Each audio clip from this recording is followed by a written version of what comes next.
Your job pays you 100% of your salary while you're working, right?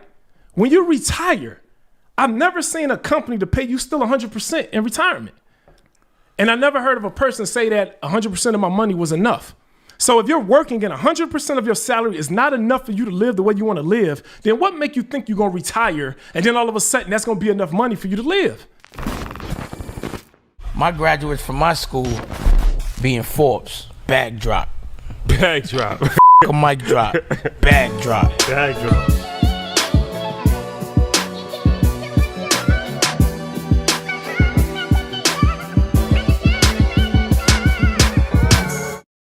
All right, guys, welcome back. Yeah. EYL, we're back home. Dope episode. This is something that has been probably over a year and a half in the making. Maybe longer. Longer than that. Yeah, right before COVID. Yeah. I'm talking about police on the phone and everything. It's supposed to happen. Yes. But nothing happens before it's time. That's right. So Jemal King, better known as 9 to 5 Millionaire, somebody that we got introduced to a few years ago. Super great backstory that we'll get to. Incredible. Just did InvestFest for us. Thank you for doing that. Appreciate it. He has his own InvestFest story. We'll get to that too. Yeah. So this is an interesting story for a few different reasons. So he's a big time real estate investor, over 380 units. He's actually in the real estate development game. We'll talk about that. And then he's an entrepreneur. He has daycare centers with his wife, I believe. He has a security company with his brother. Mm-hmm. But he started out as a police officer. 9 to 5. That's why he was 9 to 5 Millionaire. So he was a police officer for how many years? Man, 20 years. Yeah, 20 years in Chicago. Right? Yeah, in Chicago. What area in Chicago? Man, it's called the Gresham District. The Gresham? Yeah, so it's right by Inglewood. So just to give you a little context, Chicago during the mid-20s, like about 2005 to 2010, led the country in homicides. Yeah. And my district, the Gresham District, led the city of Chicago. Oh, that was in those homicides. That was like in. Oh, wow. So right by Inglewood. Yeah, it's right. Like, it's border Inglewood. So it's separated by like one street. Home of Derrick Rose. Yeah, home of Derrick Rose, exactly. Wow. So you was all right. So, and this is an interesting story because you started investing while you were still on the force, right? That's correct. And then you became a millionaire while you were still working. Yeah. Yep. All right. So nobody had a clue. No, nobody had a clue. I mean, why? Yeah. You know, and that's the whole thing I talk about. That's the way to do it. You know, I talk about just as far as having a vehicle, and the police department for me was nothing more than a vehicle. So when I got started in real estate investing, I just said, that's just another vehicle. I was like, why do I have to stop doing this or driving this vehicle? I love it. So yeah, man. So I started investing in real estate at the age of 22, the same exact time I started as a police officer, and I became a millionaire by age 26. So, all right. So let's talk about this. Because a lot of people that watch Earn Your Leisure, you know, they have regular jobs, 9 to 5. Yeah. They might be a firefighter, police officer, or a nurse, or a school teacher, or whatever, janitor. And a lot of times people think that, you know, you just work those type of jobs, you get a pension, you live off the pension, and that's it. That's how you become a millionaire. You become a millionaire with your pension when you're 65. Yeah. They don't necessarily think like you actually can be an entrepreneur at the same time. So, all right, let's start at the beginning. How'd you get turned on to real estate, and when did you really start to like hit your stride in real estate? Yeah, so in the beginning, bro, before I even get to how did I even get turned on, like I literally had the vision of wanting to be a millionaire. That ever since I was a young kid, I wanted to be a millionaire, and I was like, man, look, I never seen anybody else in our community become a millionaire from their job. I never seen anybody become a millionaire from working a 9 to 5. So I was like, I want to live different. My father was a police officer. 30 years on the Chicago Police Department. So you're from Chicago? I'm from Chicago, born and raised. Okay. And my father was a police officer, 30 years. And my mother, Cook County Sheriff. My mother did 20 years as a sheriff. My brother was an Illinois state trooper. So I had in my family, we had somebody that covered the state, somebody that was with the city, and somebody that was with the county. And, the police department was good. It was a good job. It put food on our table. But I was like, man, I want more. Ever since I was growing up, bro, I just wanted to be like a millionaire. And the reason why I wanted to be a millionaire is because I used to look on TV, dog, like Lifestyles of the Rich and Famous, and I used to just see how they used to always just be smiling, bro. It just seemed like it was a good life. Yeah. We didn't have MTV Cribs back then. We had Lifestyle of the Rich and Famous. Yeah. And I used to just see them, and I used to just look. And I'd be like, man, every time the father come home, he's smiling, the kids smiling. I ain't never see them arguing. I used to watch Good Times all the time, right? That's in Chicago. You always see them arguing and fighting, but it was always something about seeing these rich people and how they seemed like their life was a little bit different. I used to say, man, I want that. I want that life for my family, but I didn't know how to get it. And so I said I was going to be I was going to make it to the NFL. And when I didn't make it, like 99% of us, right, I was kind of stuck with like, what am I going to do in life? And at that point, bro, that's when I was just like, I was lost. I didn't know what I was going to do like most people. And I did what was familiar to me, and I became a police officer because that's what my father was doing. That's what my mother was doing. And that's what my brother was doing. Was there at any point that you saw, like, obviously law enforcement was in the blood. Yeah. But a lot of times people grow up and they say, like, I want to be different. I don't want to do it. Was there any moment in life when you were like, let me try something different, and law enforcement is what you got led back to that? Yeah, it was. I just did what's familiar, bro. Okay. I ain't gonna lie. I just did. I never wanted to be a cop. Okay.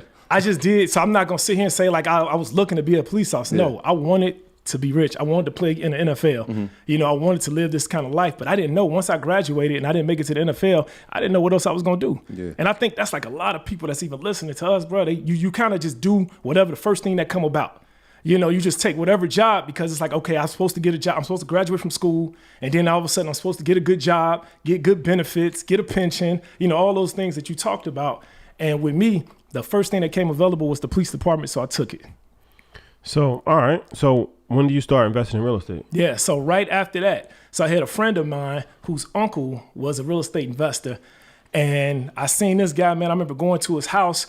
And he had this, it was in Chicago, it was an old Greystone building. I don't know, you guys from New York, you know the old Greystone buildings. Yep. We call them brownstones. Brownstones, okay, Brownstone, Greystone. And this area was being regentrified. And I remember like knowing that the projects was in this area too.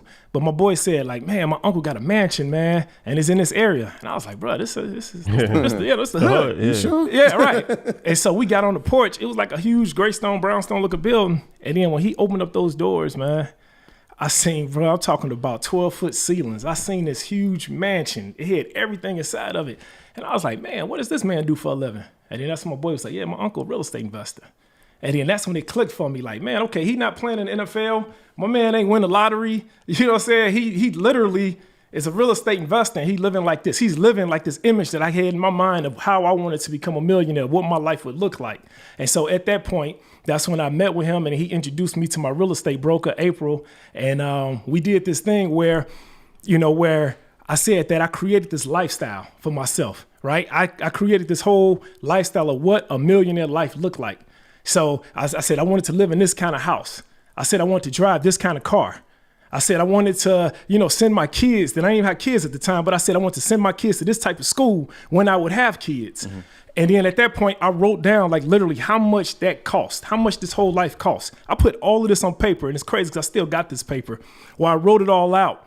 And it was like, this is what my lifestyle would cost. And then I went and said I was going to buy a building for every single bill that I would have at the time. So if I said I want to live in a 5,000 square foot house, I researched what 5,000 square foot houses cost. And if the mortgage to that cost $3,000, then I said, okay, I'm gonna purchase this 4-unit building. And after I pay the mortgage expenses, the net cash flow from this building now is $2,000 or whatever. How many properties would it take for me to cover this house? And literally, I created this whole $1 million lifestyle from one property at a time. So that's incredible. So I know I'm sitting as a guy who was in a 9-to-5, I was teaching. Yeah. The number one thing is like, and most people, they doubt themselves because they say, I don't have the funding. So in the beginning, was it your teacher's salary, like how, not your teacher's salary, but your police salary that funded the first couple properties? How did that work? Yeah, so my first property, bro, was a 4-unit building. I had to put down $15,000 down. And at this time, I was only making $36,000 a year as a cop. I know that feeling. And that's before taxes, right? I was making $36,000, $1,200 every 2 weeks. Mm-hmm. So I didn't have any money. And so what I did, they have a thing called uniform allowances with the police department, where they literally would give you money to buy new uniforms, to get a vest, to get your gun, to get all these things. And so I knew my family, my parents, my brother, everybody was already police. So I went to them, man. I was borrowing my dad's vest. I borrowed my brother's, uniform, duty belt. I was borrowing different items from different people, and I was just taking the uniform money, and I was putting that money in my pocket. And at the time I was engaged to my wife now, and she would like save one of her checks and give it to me. And so we literally was saving our way to that first property. And that first property, we had to put down $15,000 on it. I had the seller actually cover all my closing costs. So I only had to put down a down payment of $15,000. So you said, all right, you start when you're 22, and then you say you become a millionaire when you're 26? Yeah, by the age of 26. How many properties did you have at that point? At that time, I probably had about 6 properties. I know I was making $16,000 a month net cash flow from my real estate.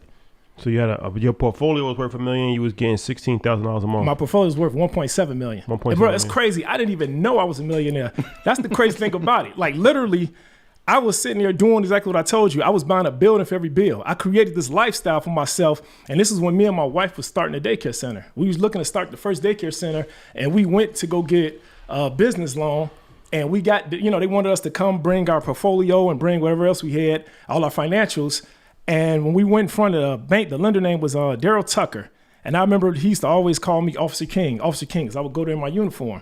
When he looked at my P&Ls and he, my assets and my net worth, he looked at me and then he was like, Mr. King, he was like, you're a millionaire.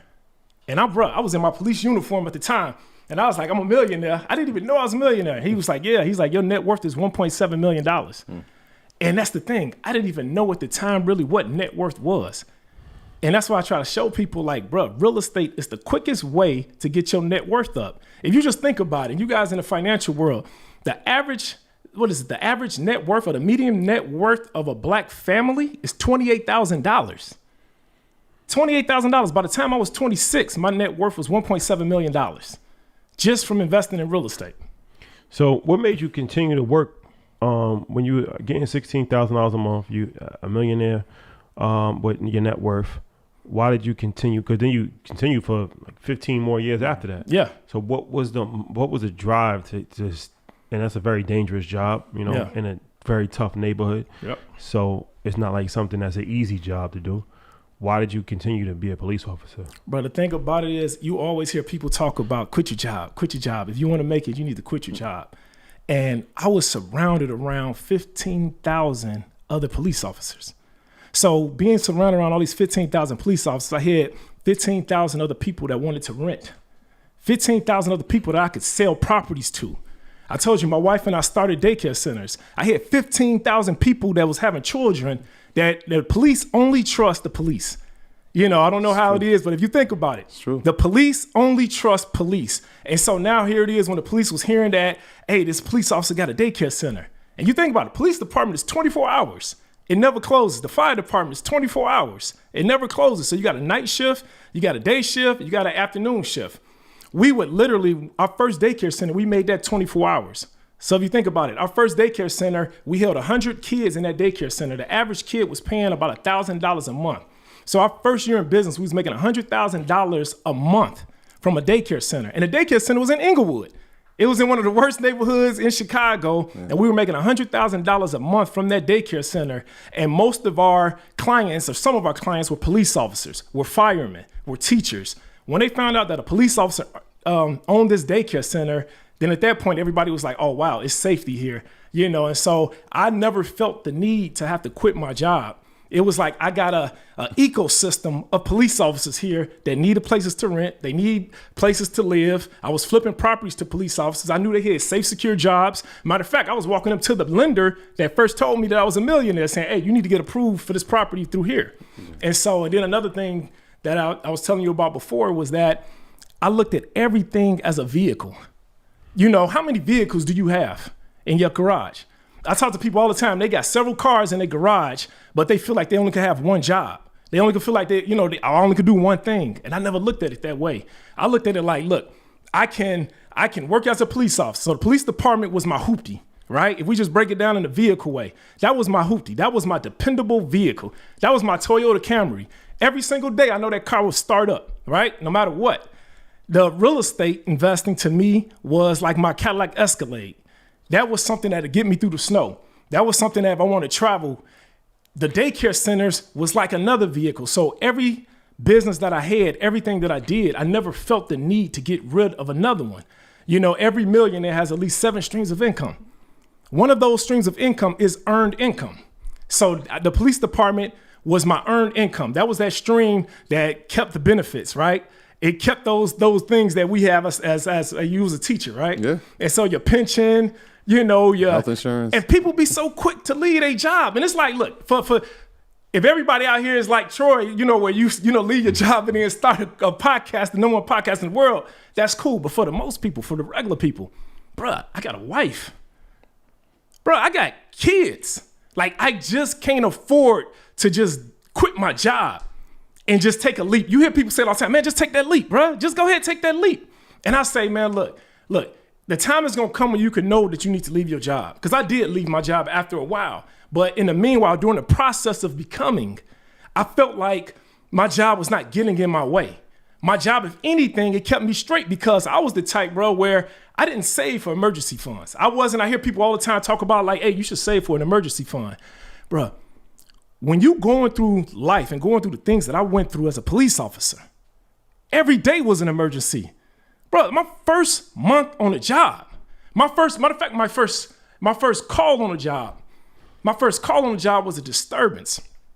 And I never forget, bro, it was a disturbance. This is my first job, my first call. We get a call of a disturbance and we get to the location, and this is in Gresham. We get to the location and they say the family was sitting outside and they like, officers, Uncle Fred didn't take his medication today. And they's like, yeah, we need you to go take care of our uncle. And we like, okay, cool. Uncle Fred, medication. It didn't even click on me. I was a rookie, right? And then, so we go upstairs to the third floor, where you know where the guy was at. The second we got upstairs, we see this guy, no shirt on, army fatigues. Uh-oh. Dude had a bandana tied around his head. He defecated on himself, put it on his face like camouflage all over his body. And then my man came, turned and looked at me, and my partner was like, come on.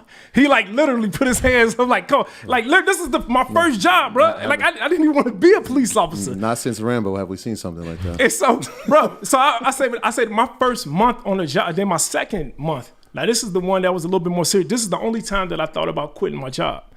Was we got a call of a disturbance. No, we didn't. It was a call of juveniles outside. And me and my partner, bro, and I call this my wake-up call in life. Me and my partner literally pull up and we see several juveniles outside, you know, and they out there just hanging out. It was like midnight. And so we said we was going to take them home, you know. One kid in particular, I went to the kid to go pat him down because we was going to put him in our car and take him home. As I go to pat this kid down, bro, the kid pushes me, takes off, runs down the street. I start chasing after him. Literally, bro, run about 2 blocks. He dashed between these 2 buildings. He jumps up on this fence. I grab him down from the fence. He's like wrapped in barbed wire at the top of the fence. As I'm pulling this kid down, bro, this kid pulls out a gun. Puts his hand on the trigger, bro, and then starts to pull the trigger. Bullets is literally coming out of the gun. I am holding the gun while fire is coming out of this gun. As we fighting over this gun, my partner pulls up. It was an old timer. He said he couldn't see us. He gets out the car, sees bullets coming at him, so he turns around and starts to shoot at both of us. The kid goes over to the other side of the fence, drops the gun. I take cover, and the kid ended up getting away. But literally, after that had happened, all of the supervisors came on the scene as a rookie cop, because I was still on probation. They took my gun from me, and I didn't even fire my gun. They put me in the back of a squad car, and they told us to sit here because my partner fired 16 shots. And all his bullets went across the street to another building that was across the street. So they said somebody's probably in this building dead. So here it is, though. They took my partner, put him in one car, put me in one car, and literally I'm just sitting here in the back of the car just thinking of myself. That was the only time that I wanted to quit, where I was like, man, all I wanted to do was have a secure job. I just wanted a job with benefits. I just wanted to be able to take care of my family. And now here it is, I'm possibly fighting for my life right now after I just literally got shot at. And so it was things like that where I was like, okay, cool. I'm done with the mindset that most people have on their jobs where you're like, okay, I'm gonna let this job take care of me for the next 30 years. I'm gonna buy into the system of the company, but I wasn't finished with this one stream of income that I had at the time. So those are my first 2 calls ever. But at that point, bro, I was just like, I got this vision of how I want my life to be. And no matter what this job brings me, no matter what's going on, I'm going to get there. And I think a lot of people quit their jobs prematurely. You know, you just think about a lot of people just quit their jobs prematurely. So I never wanted that to be me. I said I have a vision of how I want my life to be, and I'm going to maintain. I'm not going to let this one stream of income that I have get away from me, because I knew I was leveraging the police department, leveraging my 9 to 5 in order to purchase real estate. When you drew up that plan, because that's like, I've never even thought of that, right? Like, not only are they your colleagues, but they are going to eventually be your clients. When you drew up the plan, was that originally the vision, or did that come along the way, right? Because I'm thinking like daycares, that makes so much sense. Yeah. Why wouldn't you be doing that? So did you know that prior to going in? Or did, as you're going and saying, all right, real estate, all right, well, I can rent homes and sell homes to them, but hey, they have children too. I can do a daycare too. And then the second part to that is like, that's 3 different streams. You have a job that is pretty intensive. So what's the balance like with managing all that? Yeah, so for managing, for me, it was always just like Rashad just got through saying, I have a chain of daycare centers with my wife. I have a security company, pretty large security company with my brother. So I literally put people in place or start businesses with people that's family, people that I trust, that I love, that's friends of mine. And so that way it doesn't feel like a job. I'm with my wife all day long, and so that way we're able to, we were together already. So it's not hard for me to manage that. Same thing with my brother. So it's not hard. I like to see other people making money at the same time that I'm making money. And so it never seemed like it was anything that I had to work hard to do. It just seemed like it came natural. And then with the police department, in the beginning, I would say I didn't see the police officers bringing their kids to my daycare center. It wasn't until I had this one instance where I actually had a lady cop that was working with me where I think something happened where she didn't have a babysitter and couldn't drop her kid off, or she couldn't come to work that day. And so at that point, that's when she asked me if she could bring her kid to my daycare center. And then I was like, man, it's a need for childcare. And then at that point, that's when we start opening up daycare centers strategically around the different police departments, police stations that I worked at, because it was right there. So when police officers got off work, then they were able to just come there and pick their child up. Yeah. Now, this is the second part too, because I'm thinking like we have a lot of people who are married. Was your wife's vision aligned with yours, or was it something that you have to convince her? Because like, I'm not sure, was she in law enforcement? Yeah. Because a lot of people try, like I'm married now, right? So like my wife's vision may not be with mine, but she'll support me because she understands that there's a mission. Same thing for your brother. Like we put people in positions and sometimes they're not ready to be in that position. Right. And then it ends up backfiring. So were they both this was both aligned with what they had envisioned for themselves? They would like, let me support our brother, our husband. Yeah. So I actually looked at the things that they were doing already. So with me and my wife, we just had our daughter, right? And my wife, she wanted to still, my wife wanted to still make money, but yet she wanted to still take care of our kids. So we went around looking at daycare centers for our daughter, and it was like we couldn't find a daycare center that was nice enough, for our child. Yeah. And then when I found out what daycare centers was actually charging, I was like, man, I can't believe this. I was in real estate, so I took a church. I literally took a church. I renovated a church, one property at a time. I literally fixed and flipped our way because we never got that loan for that daycare center, so I had to flip properties. So I would buy a property, fix it up, flip it, take 50% of the profit and put it back into flipping another property, and then I would take the other 50% and put it into the daycare center itself. And so that's how we end up starting out with the first daycare center. But with my wife, it was just like, look, you can do this on your own. Like we can literally create our own daycare center and have everybody come here and pay us. Mm-hmm. My brother was already working security, like most police officers. They already working part-time. Mm-hmm. This is something that he was doing already. And I was looking at him going to work every single day. And I'm like, bro, why don't we own our own security company?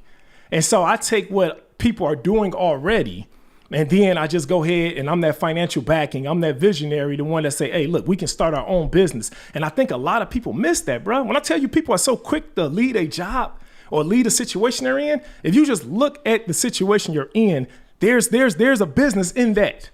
There's a business in that. And so we just was able to do it. And then within the first year, me and my brother, our business went from $0 to $1 million. $1 million security company, and now our security company makes millions of dollars, and it all came from him having the knowledge. For years, he worked part-time job for everybody else. He was a part-time security guard for everybody else except for himself. So, all right. So let's get into this. I want to talk about the security. I want to talk about the daycare, each individually, and I also want to talk about the development. But let's start with the real estate investing aspect of it. You put a post up a few years ago that I have reposted and got a lot of traction about Section 8 housing. Yeah. People have a bad stigma about Section 8. Is it still called Section 8? I think they might have changed it. Yeah, I think still Section 8. Still called Section 8? Yeah. So you are big on the Section 8? I love it, All right. So especially during the pandemic. explain why it's beneficial and how did you get turned on to that? Yeah, so my first tenants were Section 8. I started out with Section 8. So my real estate broker, she told me, I as a police officer, we look for secure money, right? I'm a city worker. So first and the 16th, I know that I'm going to get my money. The first and no matter what happens, no matter with the economy, no matter what's going on, that first and the 16th, police officers look for that paycheck.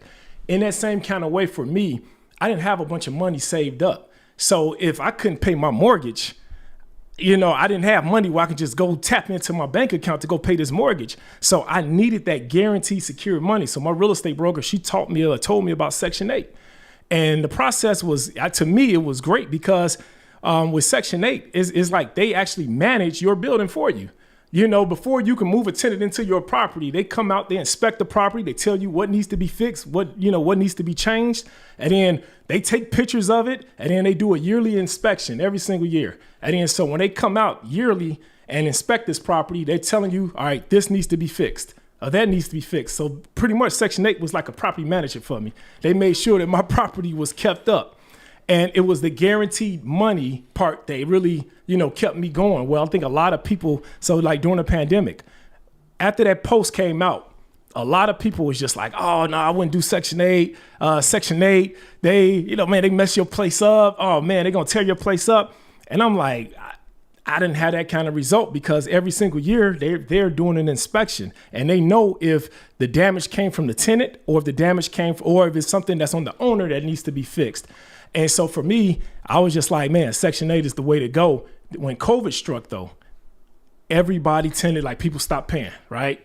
People stopped paying. The only people that were still paying and paying on time was Section 8. Because that's the government paying for them, right? It's the government paying for them. The government pays 100% or it's like... Well, some people have co-payments, right? Okay. And so I have tenants where they do pay 100%. I have tenants where the tenant has a $50 co-payment. Yeah. And I'm talking about where the rent might be $1,300 and the tenant only have to have a $50 co-pay. I have some tenants where the government pays 50% and the tenant pays the other 50%. It's a program where it's designed to get tenants to become self-sufficient, right? It's designed to get people to become self-sufficient.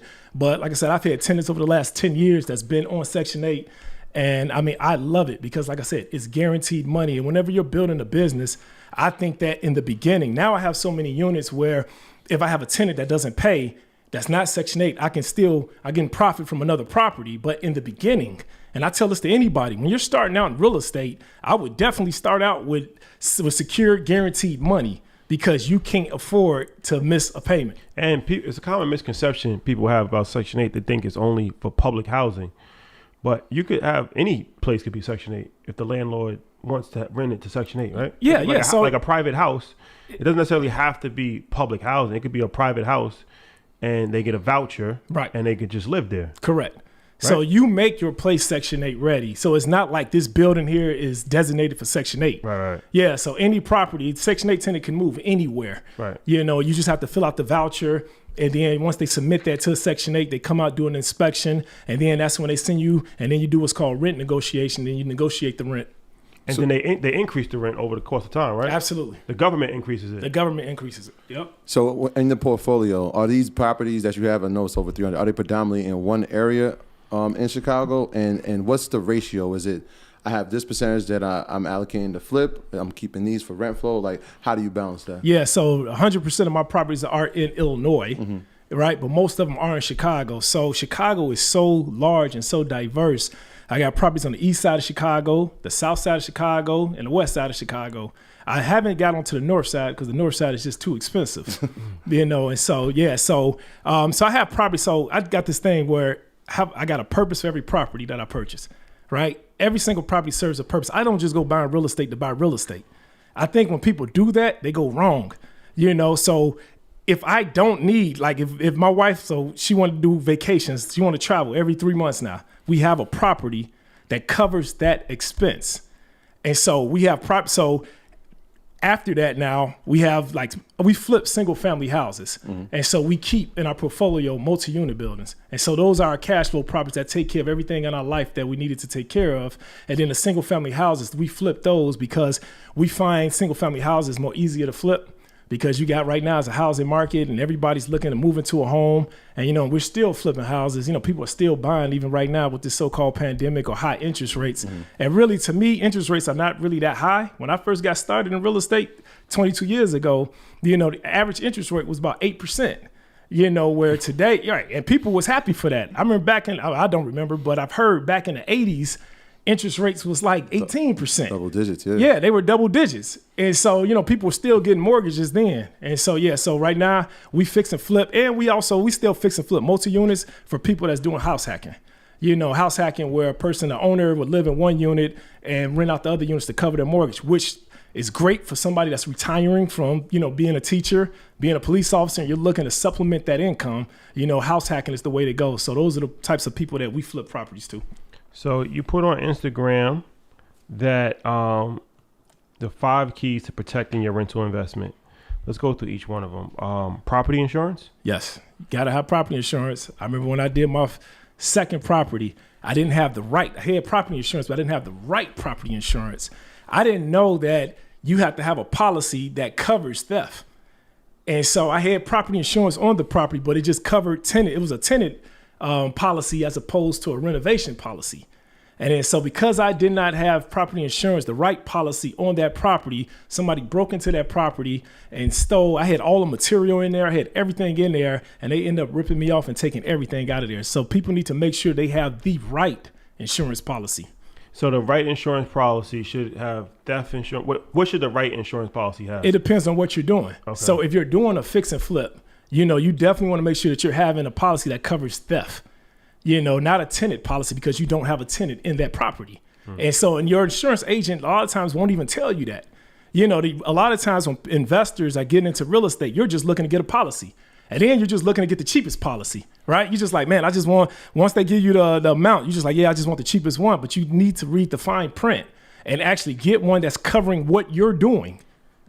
Yeah, so like if you're building and you're putting in a stove or you're putting in a fridge, like no time, like people are just, I've seen that happen when people will take these type of appliances out of somebody's house while they're building it. Like, oh, bro, all the time. It just happened to me probably several months ago during the pandemic. We literally moved appliances into a house, and then like within 7 hours, all those appliances came right out the house. 7 hours. 7 hours. Wasn't even a whole 24 hours. Somebody saw us moving appliances in. They came there and took the appliances right out of there. But that type of policy, that you can actually write that off, or you can actually get reimbursed for that. But if you just had a rental policy, it won't cover that. Do the premiums, I mean, if that happens, do the premiums go up on the insurance? Is that how it works? The same thing like in cars? Yeah, no? I haven't had premiums go up based on something that small. Now, if you're talking about something major, then of course your premium will go up. But something small like, refrigerator, $5,000, nah. All right. Property manager? Yes. Property manager, especially if you're a 9-to-5er. If you work in a job, you don't have time to manage your property. And I think that's been the secret sauce to me over my whole time. I didn't have time to every time somebody called me talking about hey, this broke down. I don't know how to fix anything, bro. When I tell you that, like I own over 380 units and I don't know how to change a toilet. I don't need to know how to change a toilet. That's my property manager's job. My property manager knows how to find the people that's going to change the toilet for me. And I think people don't get in real estate because they think that you got to know how to do all this stuff. Bro, I don't know how to do anything. And I mean, I could probably learn how to do it, but I need to be purchasing more properties. Somebody has to be the one that's the visionary. Somebody got to be the one that's actually, buying the properties. And so that's my job. And so have a property manager. And so now when you say, okay, Jamal, you got 380 units. Yeah, I don't know not one of my tenants, and my tenants don't know me personally. But my property manager knows all 300 tenants, right? My property manager knows all the tenants, and I deal with the property manager. So all my tenants pay my property manager, and my property manager pays me. It's easy to deal with one person, but imagine if you had to deal with all of these different people. Too much. It'd be too much. You wouldn't even, now it's like, okay, I need to quit my job because this has become a job. Yeah. You know what I'm saying? So that's been the secret sauce. I have managers for everything that I do, and it's easy for me to manage one person. So now I grow my portfolio to 1,000 properties, fine. I got one property manager, though, that I deal with. Or I can separate it, 500 units to this property manager, 500 units to that property manager. But we have to simplify it. And I think that a lot of times we make things too complex because we're trying to do everything on our own. And so that property manager, even a project manager, if you're doing a fix and flip, here it is, I'm with you guys right now talking to you, and I'm working on 16 fix and flips right now in Chicago.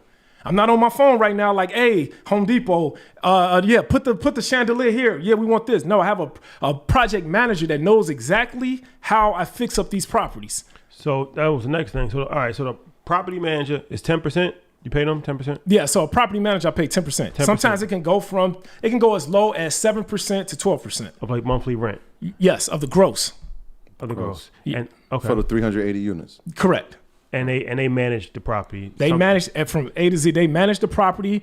If tenants leave out, they put the tenants in the property. Now the only difference is if something goes wrong in the property, they're finding the contractor or talking with the contractor to get it fixed.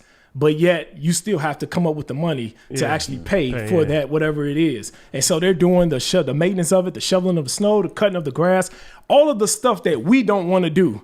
Right? All the stuff that we don't want to do, that's their responsibility. How do you find a good one? Just referrals? Referrals, word of mouth. The same way how you find a good contractor. I tell people all the time, word of mouth is everything. If you're going to be in real estate, you ask around, ask questions. A good real estate broker should know a good property manager. A good property manager should know a good contractor. Great contractors should know other great contractors. And so everything as far as in real estate, it is a hands-on contact sport where word of mouth, if it's a contractor you should stay away from, trust me, people know, all the bad contractors. They know all of the bad property managers and project managers. Is there a number that you would get to when it's like, all right, I need to hire more than one property manager? Because you said you spread out the entire state of Illinois. I'm thinking like, damn, for one person to be moving around like that, that's tough. But obviously having Section 8 helps. Yeah. Because, that's guaranteed. That probably goes straight to an account. But is there a number or is there a reason why you just have one and not having, all right, well, you have the south side, that's your area. Yeah. You got the east side. Is there a reason why you don't use that strategy? Yeah, I tell people it could be 5 properties. You got 5 units and switch up property managers. It all depends on how good they are. And right now, the property manager that I have hasn't showed herself to not be good. She's beyond good. So as long as it's still working. Yeah. So as long as it's still working, I'm going to keep buying. Yeah. And I think that's the thing, man. As long as it's working, then I'm going to keep buying. But the second it's not working, then I need to switch it up. Then I need to go figure out, okay, something is going wrong. Let me go find me another property manager, because you're not able to handle all of this. Okay. Project manager. You spoke about that briefly. Yeah. All right. So the project manager oversees renovation? Yeah. Project manager acts as the liaison between you and the contractor. But the last thing you want to do is, here it is, I'm a police officer and I'm out here in the squad car and I'm working, and all of a sudden I got my guys calling me saying, hey, Jamal, we need you to come over here and tell us if this room is big enough. Or, hey, Jamal, is this the right paint color? I mean, that can get, when you're really doing a lot of projects, you need a liaison, somebody in there that knows exactly. I got 2 different ways that I renovate properties. I keep it simple. I got 2 different paint colors. They say this is Jamal Gray and Jamal Beige. We keep it simple, bro. We got all of the material one location. And so my project manager knows this, knows exactly the light fixtures. So imagine I'm only working with this one person, and then we going around. I only got to spend this whole month with this person. Like, okay, these are the type of light fixtures we get. These are the type of this is the type of ceramic tile, marble, granite countertops. These are the type of kitchen cabinets. We have all of this already written out. So now when my project manager goes out there and working with my contractors, he knows exactly what it is I want. And in that way, I don't have to spend time. Time, man, this business is about time. And I didn't get in this business to take away time from my family. I got into it so that I can have more time with my family. And the way to do it, the way to simplify it, is by having the right people in place. So you pay him salary, or he gets a percentage? No, he gets a percentage. He gets 10% of the construction costs. Okay. So he's 10% of the construction costs. So if the construction budget is $100,000, not how much it costs to purchase the property. How much it costs to fix? Just to fix the property, right? He gets 10% of that. He gets 10% of that. Okay. Attorney, oh, bro. Yeah. Attorney. This is a thing that a lot of people I see in real estate, they make the mistake. They try to cut out attorneys because you technically don't need to have an attorney to purchase a property. You don't have to have an attorney, so people are always trying to cut it out, but attorneys are so important. They're there to protect you. So my attorney happens to be my best friend, the one who actually introduced me to his uncle in the beginning. So he's actually my real estate attorney. But, he's there to make sure that if there's any problems with my tenants and I do have to go through an eviction, he's working for my best interest with my property manager, and they're working together. And so real estate is all about your team and having the right team and having them all working together. So, that's a lot of units, right? So are you doing this in an LLC, or is there a holding company that's getting them? Because I know some people will take the strategy, like every time I get a property, I'm going to create a new LLC so I can keep all the finances straight and everything can be very streamlined. What's the approach that you take when you're obviously, accumulating units like the number you are? So if I'm going to fix and flip the property, then I just have that in a separate LLC. But if we're keeping them, we have a series LLC. And a series LLC is where each property is its own LLC, but it's under the umbrella of the parent company. And the reason why we do that, imagine if something happened if we had all of our properties under one LLC, imagine if we got sued. And I've had this actually happen once before. I had a guy that was, he was visiting one of my tenants, and he was on the back porch. He said he was taking the garbage out. He slipped and fell down the back porch of the property. It was ice on the porch. He grabbed hold to the neighbor's fence, which had the spikes at the top of the fence. He cut his pinky finger.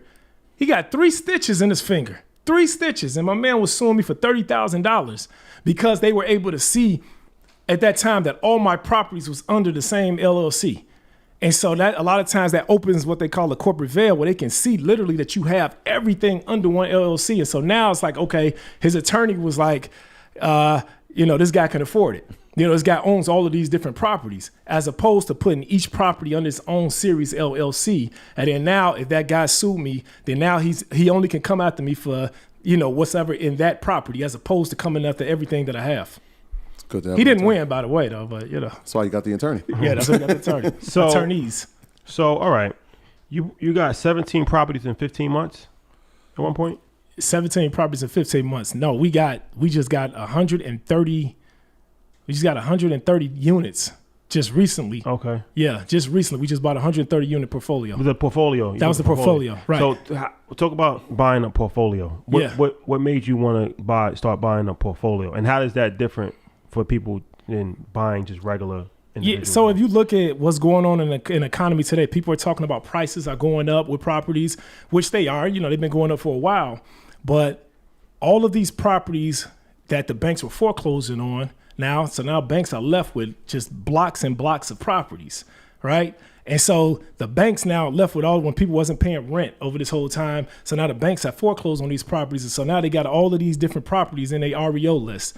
And so here it is, the banks have these properties and they're not selling them individually. And so they're selling them as groups of properties. And so if you want to buy them, they're saying, let's say it's 10 properties in this portfolio, you have to buy all 10.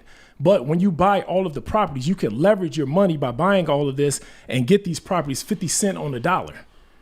And so that's the new game now. So it's like, okay, cool. Let me go buy portfolios as opposed to buying individual properties. In the market right now, when you're going out buying individual properties, the market is saturated. You might have 10, 15 other people trying to buy the same property. But when you're buying a portfolio, many people can't come out there and spend. This portfolio cost us $6.8 million.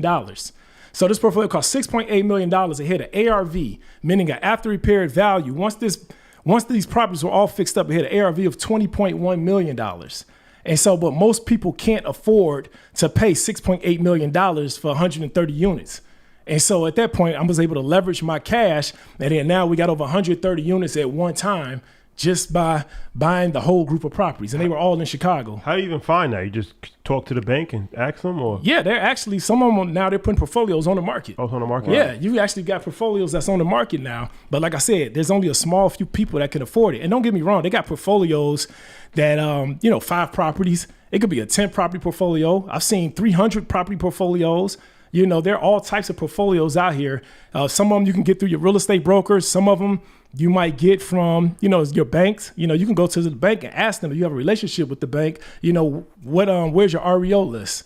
And then a lot of, banks, they'll give you that list if you have a relationship. A lot of times they keep them, hush hush. You're But like, what's that? yeah, exactly. Right. They're not just telling everybody.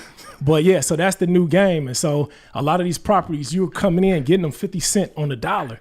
So I tell people, you got to change as the market changes. You have to change your strategy on how you're actually getting your properties. The more you know. You said something, and it's very important.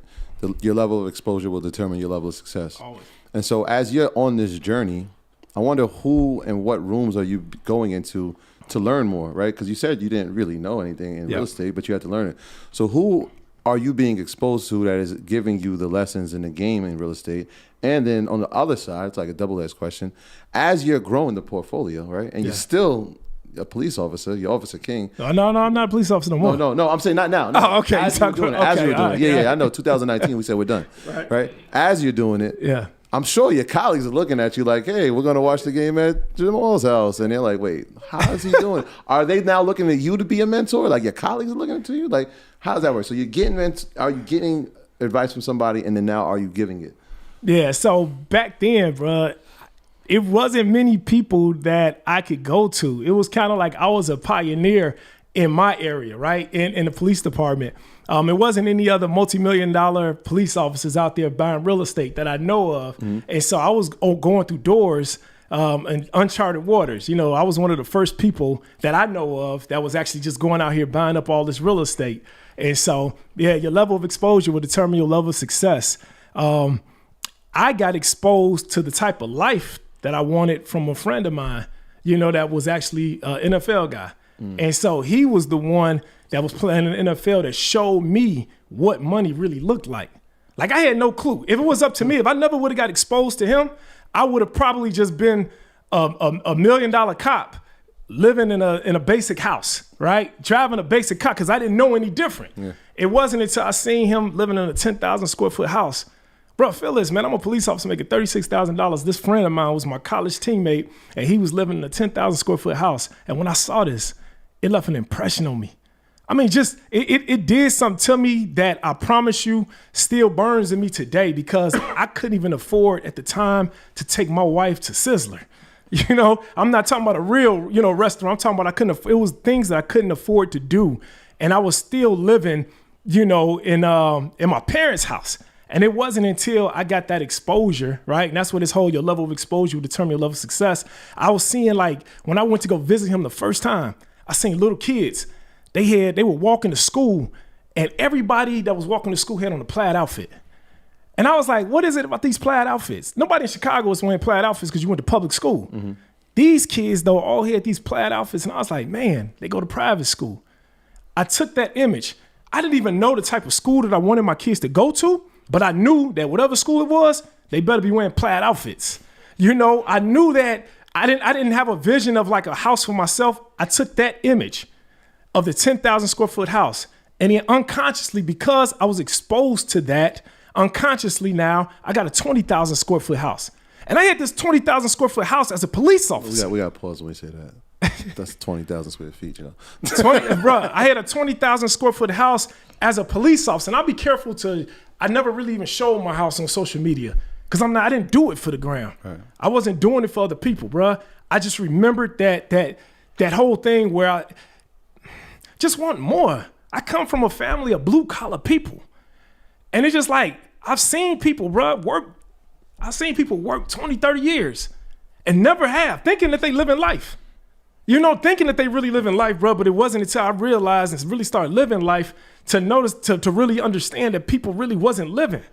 And so I said, I want to have my family experience, dog, the real life, experience what it feel like to be in a 20,000 square foot house with an indoor swimming pool, to be in a 20,000 square foot house with an indoor basketball court, with indoor, bro, I got to the point, we put a nightclub on the top floor of our house. It's just because I wanted my wife and I to be able to be able to have friends come over and go experience that life, in the night. And we were doing all this. I was leaving work in my police uniform, going over there. Imagine my coworkers coming to this house and I'm still working just like them.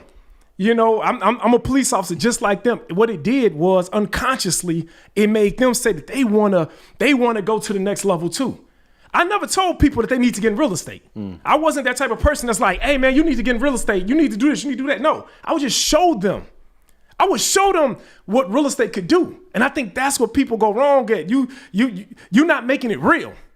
I made real estate real to the point where I was like, look, this phenomenal life that I got, it didn't come from promotion. Bro, the average promotion on my job was like $7,000. And then you got to work 5 years in that one position to go to the next grade. And then if you happen to get promoted, if you was lucky enough, you was only making like $7,000. Well, I would buy one property. Every time they gave a promotional test, I would buy one property, and that one property would make me a minimum of $2,000 net cash flow every single month. So that was $24,000. By the time that I was 26 years old, I was making more than almost every position I could have got promoted to in the police department. I saved 10 years of my life from promotion. And what does that do to you? That exposure level that you're talking about. What does that do? Like during that time period where a person is waiting to get promoted, what if that promotion never happens for you? What are you doing with your life? People talk about promotion, bro, like they talk about the Mega Millions. Remember when they just hit the $1 billion lottery and everybody was talking about what they would do if they won? Oh, man, I would live here, man. If I won that lottery, bro, man, I would drive this. I would get this. I would do that. Bro, people do that same thing with promotion on the job. Where they were talking about, if they get promoted, they're going to send their kids to this school. If they get promoted, they would retire their spouse or live in this kind of house. I was showing them that you did not have to wait for promotion. You was literally one property away. So I was exposing them in that kind of way. And then I had police officers now ask me, Jay, how do you do it? How did you do it? And I just literally, bro, would show them, bro, this property can take care of this in your life. Like, bro, you sitting here, you've been on this job for 20 years and you still in the same position. You done took 10 promotional tests and never got promoted. Look at everything you done missed out on in life. I remember when you first started working with me and you were saying you was going to send your kids to private school the second you got promoted. You never got promoted, so your kids never went to private school. And it's like, bro, you can't put your life on hold. So I would expose them in that kind of way. And then now in my closest friends especially, they all got real estate. And they're all now living that type of life. They've been exposed to that. So, but I can't say that, it was other people, like my friend's uncle, that showed me things, but it was also my friend he just showed me exactly. I knew I couldn't play in the NFL, right? That door was closed, but he showed me what it looked like. It gave me something to work towards. And I think that's why exposure is so pivotal in people's lives, bro. Like you got to step outside of your surroundings. You got to know what you're working for. And people just go to work every single day without setting a bar for themselves, like knowing why they doing what they doing. Like life is short, bro. I done worked with people. They're not even just the people I worked with. On the police department for 7 years, I worked as the wagon person. I literally drove around the city of Chicago. We talked about my district. I drove around the city of Chicago. My only responsibility was putting bodies in body bags. It was so many people that got killed. So many people got killed that year. My only job was to work the meat wagon, and we would drive around the city of Chicago and put bodies in body bags. And it's like, bro, the bodies that we put in the body bags, we had to go through their pockets. We had to literally, before we took them to the morgue, we had to inventory whatever they had in their pockets. And it was people that was in there that had paycheck stubs that was uncashed, movie tickets. They had all these different things in their pockets because they did not know that they were going to die. And it did something to me at that moment where I was just like, bro, I have to live life while I'm still alive. You don't know how much time you actually have. And for me, bro, that exposure just made me, it was exposure from a good way, right? From my friend to exposure of seeing people pass away at young ages. And that did something to me and said, I have to live different. I don't know how much time I got left, but whatever time I have left, I'm going to do what I got to do for my family while I'm still here. And I don't have to be, I think people got the misconception where they think that you have to be talented. They think that you have to, hit it big or become play basketball, play football, things that we do in our community, become a rapper. Mm-hmm. Bruh, the playing field is even. I looked at real estate. That's something that everybody can do. It's simple. So saying that, how do you turn 9-to-5 money into real estate wealth? How do you turn 9-to-5 money to real estate wealth? You invest one property at a time. You pay yourself first. You take that money, you understand. A lot of people, they find ways to save up for emergency fund. People need to understand that every day is an emergency. Every day that you're alive is an emergency. You don't have time anymore. You take that money, you save up for your first down payment on your investment property. You do it one property at a time. I didn't go buy 380 units all at one time. I did this over the last 20 years. And I had a building to cover every single expense in my life, as opposed to depending on my paycheck, on my job. If you depend on your pay, and I don't, bro, you got to really think about this. Your job pays you 100% of your salary while you're working, right? When you retire, I've never seen a company to pay you still 100% in retirement. And I never heard of a person say that 100% of my money was enough. So if you're working and 100% of your salary is not enough for you to live the way you want to live, then what make you think you're going to retire and then all of a sudden that's going to be enough money for you to live? Like you have to, your job is not meant for you to live on. Your job is meant for you to use that money to leverage it, to invest so that you can create the life that you want to live from your investments.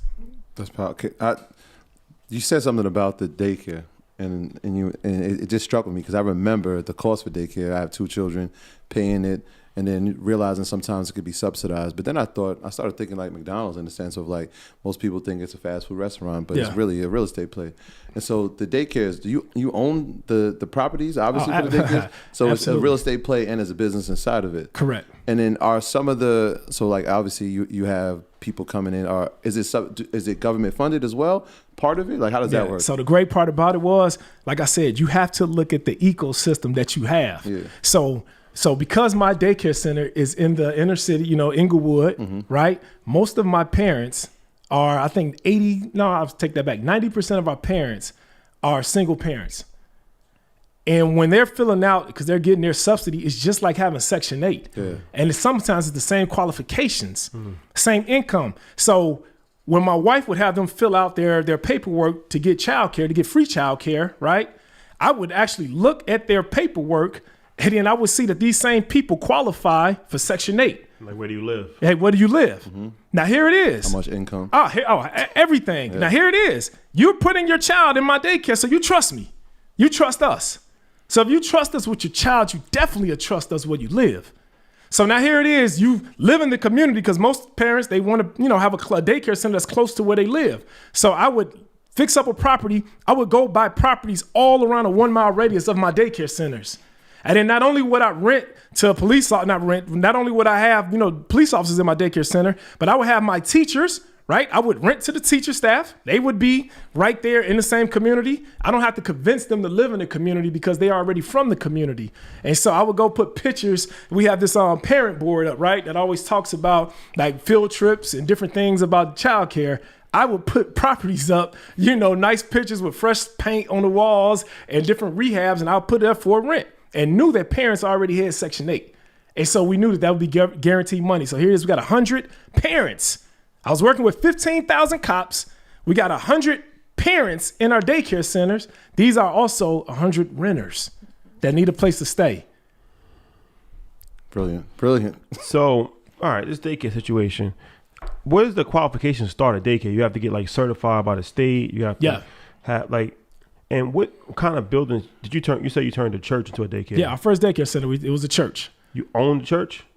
I bought the church, was in foreclosure. And so I bought the church and then we turned it into a daycare center. So, all right. So what's the qualification? You got to get teachers certified?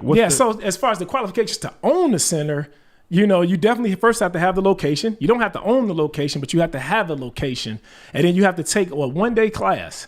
And you have this thing that's called, my wife calls it the Bible of childcare. And it breaks down every single thing that you need, all of the qualifications that you need, what your staff needs. You have a formula to how many children you can have in a place. It's like 35 square foot per each child, depending on the age group of the child.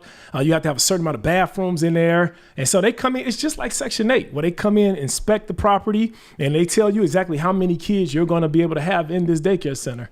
And you go to that 1-day licensing class, and then now you have to have certified staff. So you have to make sure that your staff, and they've changed it over the years. But now is a bachelor's degree for your director. Before it was just, they just needed 2 years of early childhood education. Yeah, I was just gonna say 2 years of early childhood education. Now, they've obviously changed it. So how many daycares do we have now? Obviously, you started with the church. How many in the portfolio now? Yeah, so we got 4 daycares. 4. Yeah, The 4 other ones daycares. are houses, No, they're all commercial. commercial buildings. Yeah, they're all commercial buildings. So our first one was a church that we turned into a daycare center. Our second one was right across the street. That was cleaners. That was a dry cleaners that we turned into a daycare center. The third one was an existing daycare center that was shut down for 3 years. And then the fourth one is in a one half senior home, another half apartment complex. It's a 237 unit building. We don't own the building, but we actually we own the daycare center inside of the building. And what's the ages for the kids? 0 to 6 years old. 6 weeks to 6 years old. So what do you have the kids doing? Just like playing with toys and stuff? Oh no, we have a curriculum. Yeah, Oh, yeah? Learning center. Yeah. No, it's actually a curriculum that we actually have for the Like children. teaching and stuff? Yeah, absolutely. Yeah. So we teaching them. It's just like you have in any preschool. Yeah. Yeah, So it's preschool. y'all offering like all day pre-K types. Yep. And at one point That's we shut important. it down before COVID, but at one point we had 24 hours.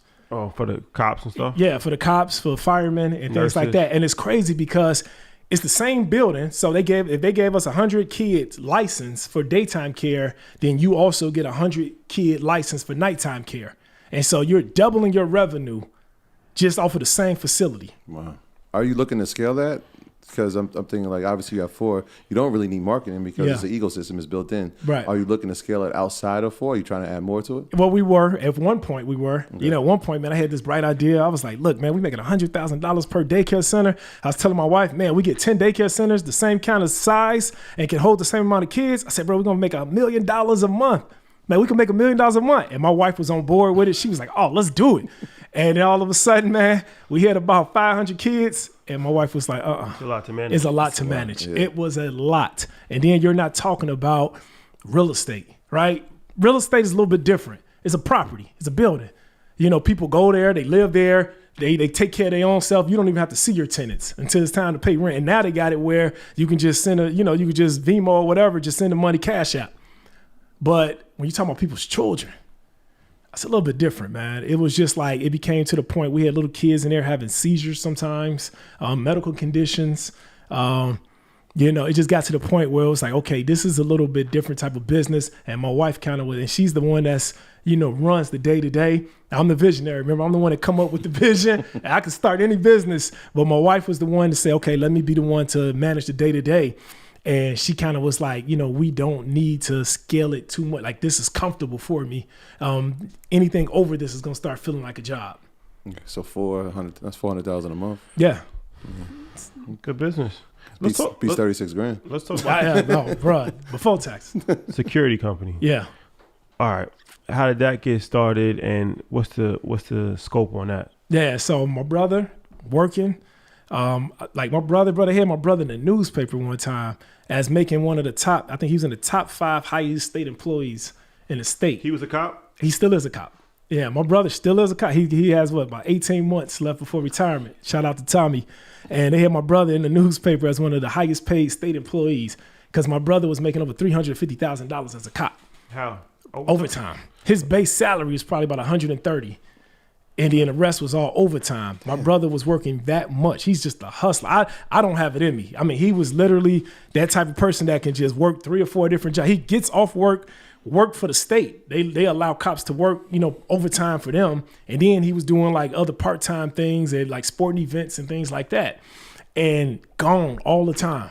And I was just like, bro, you making good money, but like you can't live off of this. Like, all right, cool. Like you've made this part-time work your full-time job. And it's just like, how can you continue to live like this? He got 2 sons, and his sons would be playing football games, and he never could make it, or he would try to take it. It was just rough.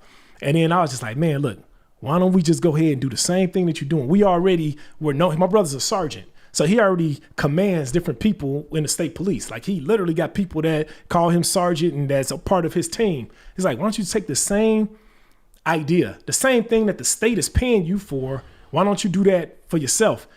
And then at that point, our first contract that we had, it was the pipeline. You guys remember the pipeline that they had where they were, what was it called? The North Dakota pipeline. Oh, yeah. Yeah, the North Dakota pipeline. That was our first contract. To secure it? Yeah, to secure it. So So the government was trying to find security companies to secure throughout the state of Illinois. The North Dakota pipeline went all the way from the tip of Illinois, and Illinois is a long state. It's not really wide, it's just long. And so from the tip of Illinois all the way down to the bottom, they needed a security company to secure it. And so no security company had the man force to be able to secure, because this was like a 4-month contract. And then it's like, okay, you logistically, all right, you need hotels for your security guards. It was 24 hours. So they needed security 24 hours all the way from the tip of Illinois all the way down to the bottom. How many people is that you need? Oh, bro, I'm about to break it down to you. Right. My brother, though, Tommy, because he was a state trooper, here you go to ecosystem again. My brother was able to go from the state polices all the way from the tip all the way down to the bottom. Chicago police is only in Chicago. So my brother, being a state trooper, he was able to get in contact with every single state police department along the pipeline map.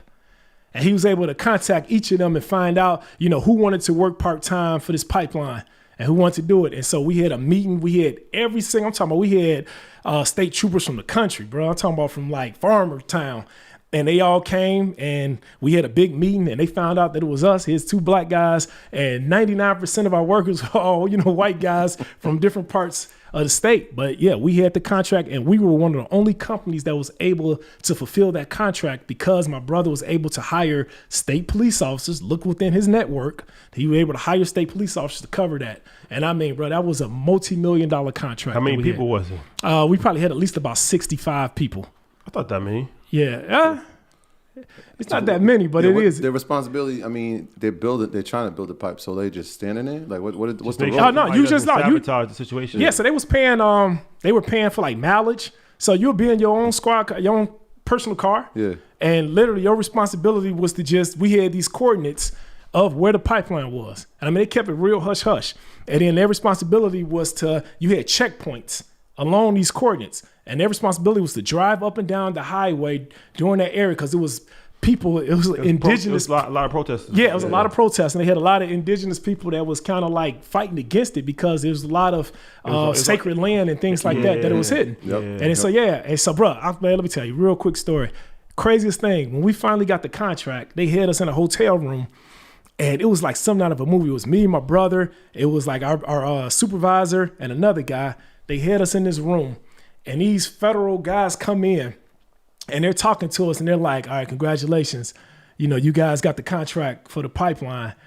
And they was like, okay, we want to introduce you to one of our guys that we have that's in the inside. He was like kind of like a spy, right? This guy comes in, man. This guy's about 6'4", about 300 pounds, looked like an Indian, like literally got his hair in a ponytail, bro. And he comes in and he's like, how you guys doing? They call me Bigfoot. And he was like, bro, I was like, bro, this can't be real. And my man was like literally talking to us, talking about the pipeline, and that they have different people that's trying to sabotage the pipeline and things like that. And he's like a spy within these different tribes. He was a spy? Yeah, he was a federal agent, but he was working as a spy. They had helicopters. They put numbers on each one of our cars. They had helicopters that would fly by, and they would see your number. Everybody's cell phone had like a panic code, where if something happened, you push this button, and then literally it'll bring the Fed. I couldn't even talk about this before, but now, it was over with years ago. So this was our first security contract. And like I said, it was the wildest thing. And it was kind of one of them things where you'd be like, I don't know, man, this don't sound right, man. It just don't, you know what I'm saying? Especially when Bigfoot came in there. And I was like, hold on, man, it's kind of iffy. But no, it ended up working out, man. We was making almost like $1 million a month on it. Yeah. And so that was our first security contract, bro, and it took off from there. Yeah, that's crazy.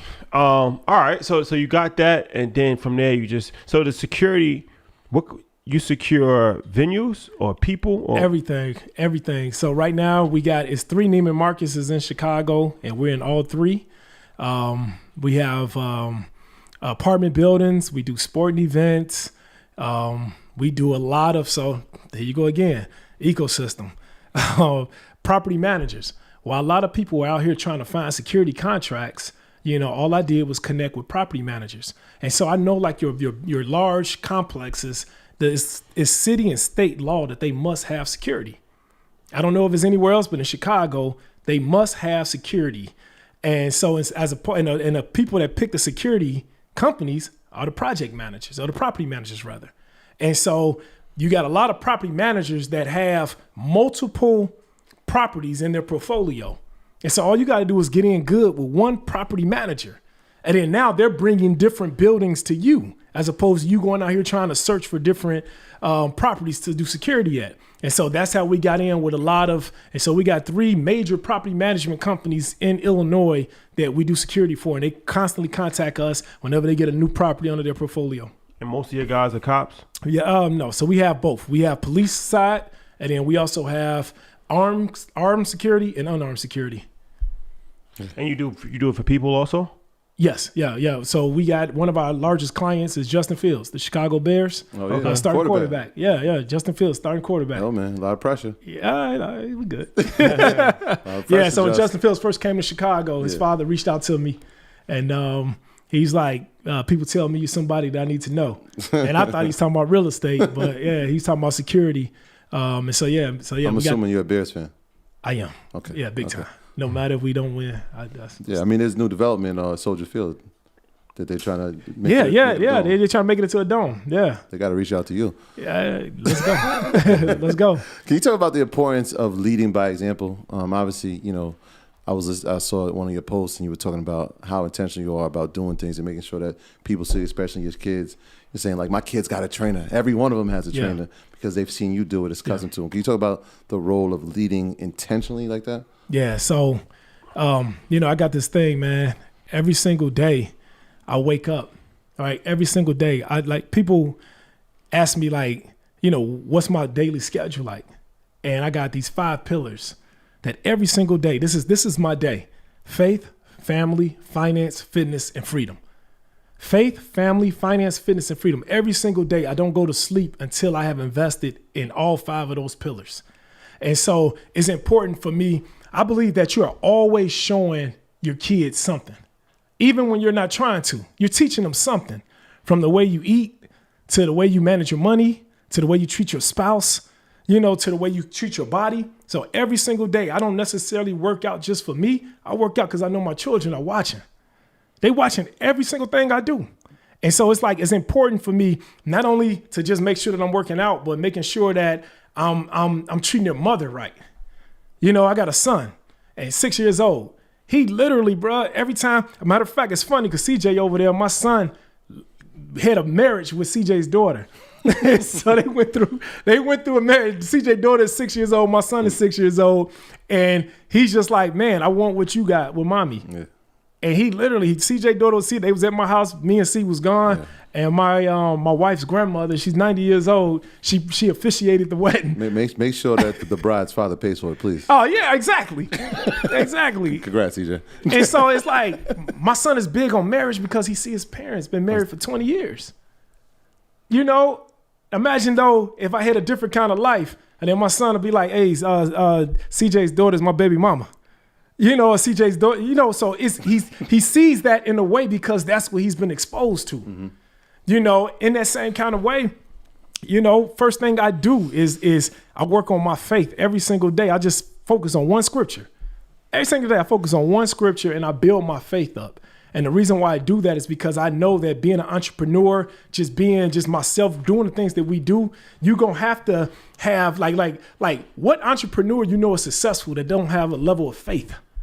Brother, dude, what is faith? Faith is the substance of things hoped for, the evidence of things not seen. You guys started this podcast from this location, right? Mm-hmm. And it was built off of faith. Like you didn't, I don't know if you knew. I seen what you wrote down though, what y'all wrote down, the whole business plan and what you was trying to figure out the name of it and different things like that. That work there was faith. Yeah. And I think that a lot of times people don't build their faith. Faith is a muscle. Mm-hmm. It's a muscle. Mm-hmm. And just like any other muscle, if you don't use it, you lose it. And so that's why I think that a lot of things, I don't have the knowledge of things going into it. I'm not going to sit here and act like I'm some crazy guru when it comes to certain things. I did not know that I was going to be doing what I'm doing now in real estate. I didn't know that when we did that first daycare center that we would be having 4 daycare centers and we would be raising people kids. For the last 17 years, it has not been 1 year that we have not made $1 million. Over the last 17 years, I didn't know it. I didn't have the knowledge at the time either. I didn't have the knowledge at the time starting a security company.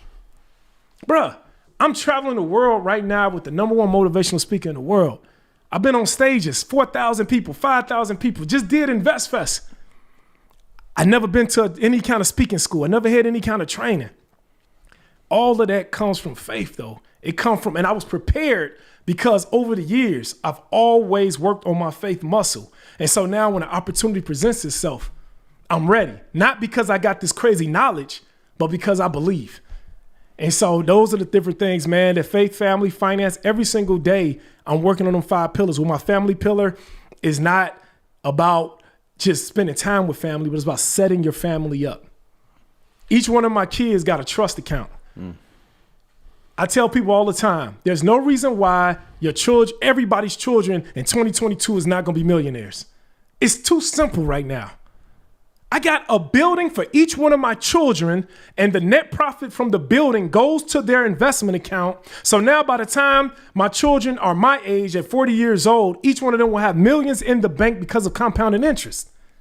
It's like, it's that simple. But because your faith pillar is low, because you don't believe that that's possible, then you'll never even get started into doing something like that. And so, bruh, it's those are the things that I feel like, you know, I lead by example by showing my family every single day the type of man that I am. I get up every single day. If somebody want to know what I'm doing or where I'm at, all they got to do is find me in them 5 pillars. Before we leave, I want to talk about the skyscraper that you're building in Chicago. So you're on the development side. You showed us the picture, very impressive. So talk about that. Yeah, so man, this is a skyscraper, bro. This is another thing that goes to the faith, something that I've never done before. No, I don't have any expertise in building skyscrapers. The most I've done was my house was 10,000 square feet when I bought it, and I added another 10,000 square feet to my house. That's the only development that I've ever done. But my business partners, Johnny Mullins, Mark Buford, Damon Stewart, and Gerald Williams.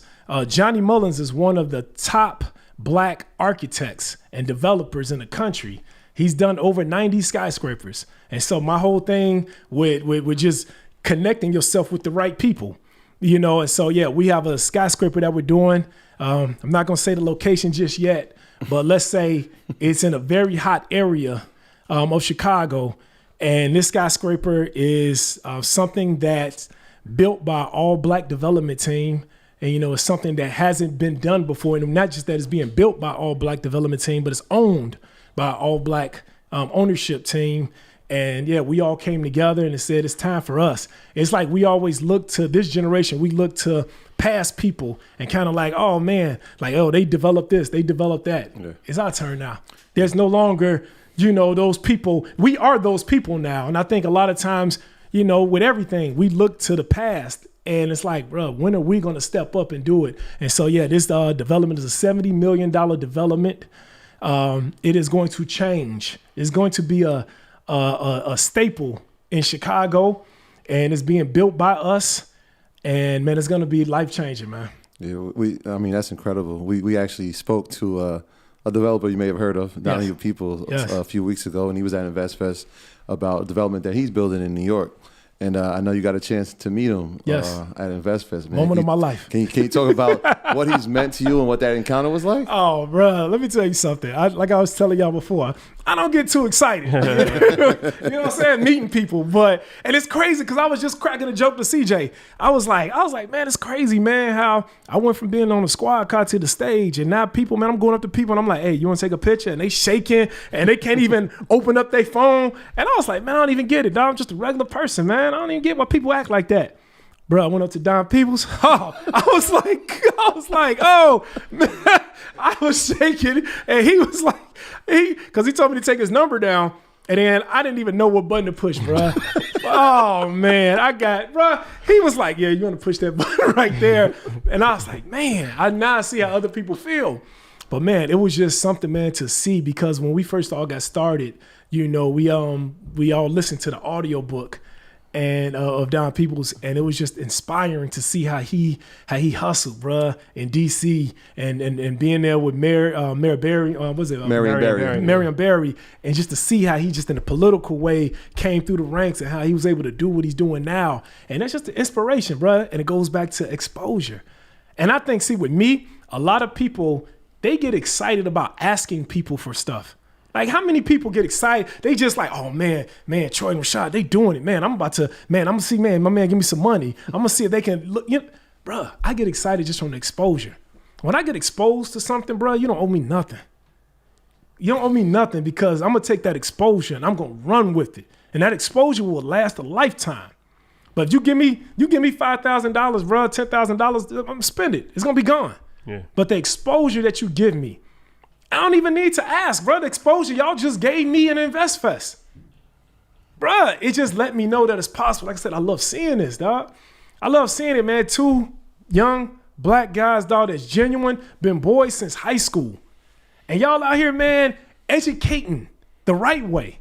Showing people not about how to get rich quick, but how to do this, man, how to have a foundation, how to do it one property at a time, one investment at a time, one stock. Y'all are broad in everything that y'all do. And what's going to come from this? How many other Rashad and Troy's, dog, is coming up because they see y'all doing this and know it's possible? So I think that people don't really, they look at what's going on now without really thinking about what's the compounding effect of what you all are doing. It compounds. And I don't even know if y'all going to even see the results of it in the future, but I can already tell you the results are going to be crazy. That's the goal. Yeah, That's the goal. that. So anything else you want to let the people know? Anything you got going on? Yeah, man. It ain't even about me. It's about them. Just let them know that, dog, it's possible. Like, man, please, like, hear my heart. Like, I was a police officer. I was born to blue collar workers. 90% of us are blue collar. And I'm sitting here telling you, somebody out here listening to us think that it's not possible for them. They think that, that y'all somebody special. You are special, but they think that you are just over here, you just untouchable. They think that I'm untouchable. They think that I've just got lucky. I'm sitting here telling you, one thing that we all got in common is that we got crazy belief. And that's where it starts. Any investment, anything that you do, it starts with belief first. It's like, let that be the foundation of your life, the belief that you can do it, the belief that it's possible. And then now the information part is easy. Bruh, in my course, I've taught people real estate in a matter of 30 minutes. But it's taken people 5 years to believe that it's possible for them. You got the information, but you just don't believe. It's like, bro, just believe and then go for the information. And so just want to let people know, man, like, life is not over for you. You worked your 9 to 5, bruh. On that job for the last 20, 30 years, people feel like they're getting choked out. Mm-hmm. I mean, you literally feel like you suffocate, like you can't breathe. So I just want my life, my message to be like a sense of air for them, a sense of oxygen for them. And just know, dog, see me and don't see the money I got. Just see that I did all of this one property at a time. Like, literally, I came up with the vision of my life. I got exposed to what it was that I wanted in life. And then I kept doing it one property at a time. Some people want to start businesses. You letting the bank literally shut down your dream. Bruh, your business is in the bricks. Like, literally, you can literally fix this property up, flip this property, take the net proceeds and put it towards your business. Yeah, it took me 2.5 years before we actually opened up our first daycare center. But that daycare center has been making us millions of dollars for the last 17 years. It's just like, bro, like just don't stop. Don't stop, man. Keep getting exposed to what earn your leisure. Keep getting exposed to all these different avenues, man. And literally go after it because you only have one life to live. There you go. That's a fact. No Very sequels. powerful. No sequels. Very powerful. Thank you for coming, brother. I'm sure a lot of people will be inspired and educated and hopefully, take a lot of action because anything is possible. And it's good to have, testimony from people that have actually, done it and started from humble beginnings and, people could relate to. So appreciate it, brother. Thank you. I appreciate it, man. Thanks for the exposure. And he's an established author. So we forgot to put that in the title, man. Don't quit your day job. Let's go. About 9 to 5 millionaire, Jemal King. Don't quit your day job. I like Don't quit your day job. Not yet. Not yet. Not yet. You got to put that Matter in of fact, I might come out with part 2. Not yet. Not yet. Breaking news alert.